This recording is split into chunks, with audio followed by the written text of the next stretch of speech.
अस्सलाम वालेकुम गाइस। एफएनएल के बारे में बात कर लेंगे थोड़ा। ये कुछ दिन पहले जो था ना, इसमें बहुत ज़्यादा वॉल्यूम आया है और उसकी वजह से इसने ब्रेकआउट भी दिया है। तो आप देख सकते हैं बहुत टाइम पहले, कोई मतलब फरवरी के महीने से मैं ये डाउन ट्रेंड में आ रहा था, सही है ना।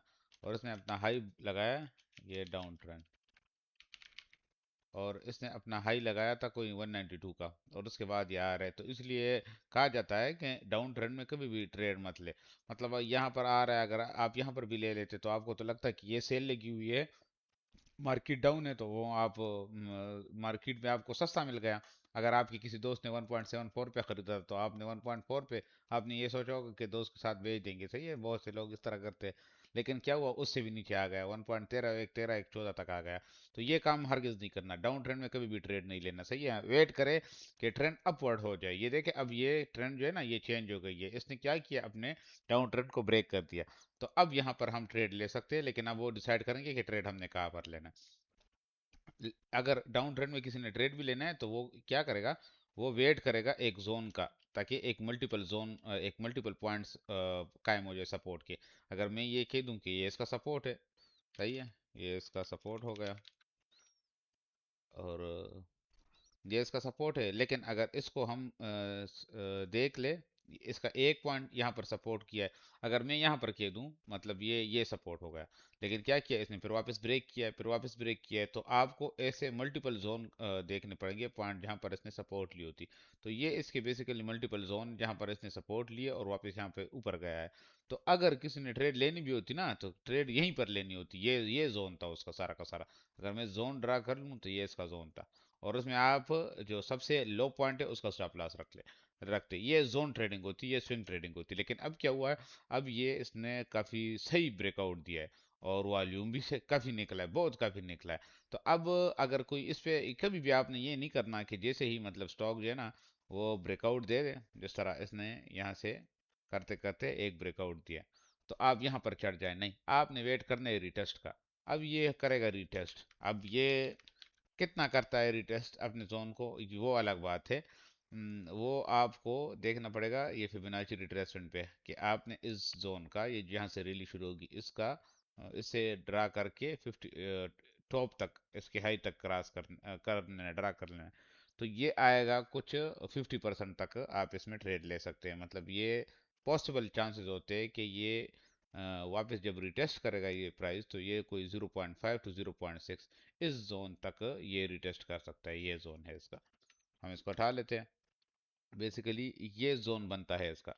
तो अगर हम इसको रिटेस्ट, तो ये करेगा, ये बेसिक कर भी रहा है। लेकिन अगर इसका हम जोन कर ले तो 130 से लेके 135 तक, अगर मैं तो अगर किसी ने ट्रेड लेनी भी है ना इसमें, तो 130 से लेकर 135 तक। लेकिन इसमें दूसरा मसला ये है कि इसमें ये सारे, आप जितने भी मार्केट देख लो ना, जितने भी शेयर देख लो, सॉरी, तो उसमें गैप बने हुए हैं। ये है गैप, ये गैप फिल होता है। और ये अगर किसी शेयर को आप ट्रेक करोगे ना, मैं इसको भी हटा लूंगा, तो आपको पता चलेगा कि ये गैप जरूर फिल होता है। लेकिन अब कब फिल होता है, कोई न्यूज़ आती है इसमें, या कोई मतलब अमेरिका या ताल्लुकात अब बातें चल रही है, सही है ना, इसमें कोई बेड न्यूज़ आ गई, तो ये एकदम से इसको भी हिट कर सकता है, कवर कर सकता है। तो अगर किसी ने इसमें ट्रेड भी लेनी है ना, तो आपका स्टॉप लॉस जो होगा वो यहाँ पर होगा 1.10 के नीचे से। अगर ये 1.10 को तोड़ता है, सही है ना, ये सॉरी, ये इसको नहीं, अगर ये 1.10 को तोड़ता है, स्टॉप लॉस होगा आपका, बल्कि स्टॉप लॉस नहीं होगा, क्लोजिंग होगी। अगर क्लोज करता है बिलो 1.10, देन ये बेरिश हो जाएगा, फिर आपको बेच देना चाहिए, इससे निकलना चाहिए, क्योंकि ये फिर बड़ा ख़राब करेगा आपको। फिर इसके चांसेस है कि ये 0.8 तक भी आ सकता है और 0.7 तक भी आ सकता है। अगर ये ब्रेक करता है ना, तो ये वापस आ सकता है कोई यहाँ तक, यहाँ तक आ सकता है इसमें। अ, और अगर यहाँ पर कोई क्या है, सॉरी, यहाँ पर अगर एंट्री लेता है कोई, अगर मैं एंट्री लेता मेरा, तो मेरे सबसे ज़्यादा करीब जो था ना, तो ये इस कैंडल के लो के करीब अगर मुझे मिलता, तो कोई 124 या 125 जितना इसके करीब हो सकता है, क्योंकि इसका ये जो लो है, ये मेरा स्टॉप लॉस डेली के ट्रेडिंग में स्टॉप लॉस होता। अगर ये ब्रेक करता तो फिर मैं बेच देता, सही है। और टारगेट की क्या होता, वापस यही यही टॉप, आपको सिर्फ यही टॉप चाहिए, आपको ये नहीं चाहिए आपकी ये टीपी हो जाती है। टीपी आपकी 160। तो यहाँ से अगर कोई भी एंट्री लेता है और वहाँ पर सेल करता है तो ये कोई परसेंटेज ऑफ 25% आपका बनता है, जो कि बहुत है। हमें और ऊपर जाने की ज़रूरत नहीं है कि ये कितना ऊपर जाएगा, 4 तक 5 तक नहीं। आपको सिर्फ इसके बीच में ट्रेड करना है, यहाँ से लेके ये 130 135 या 124 से लेके यहाँ तक आपने सिर्फ इसको ट्रेड करना है। हाँ, अगर इसके ऊपर क्लोज करता है, सही है, अगर इसके ऊपर क्लोज करता है तो फिर आपको ये टारगेट देखने को मिल सकते हैं। इफ क्लोज अबव 160, अगर इस हाई के ऊपर क्लोज करता है तो फिर आपको ये मिल सकता है, ये टीपी ऑफ 180। लेकिन उससे पहले आपको एंट्री लेना बड़े अच्छे तरीके से और सब्र करके लेना चाहिए। ये आराम से आएगा।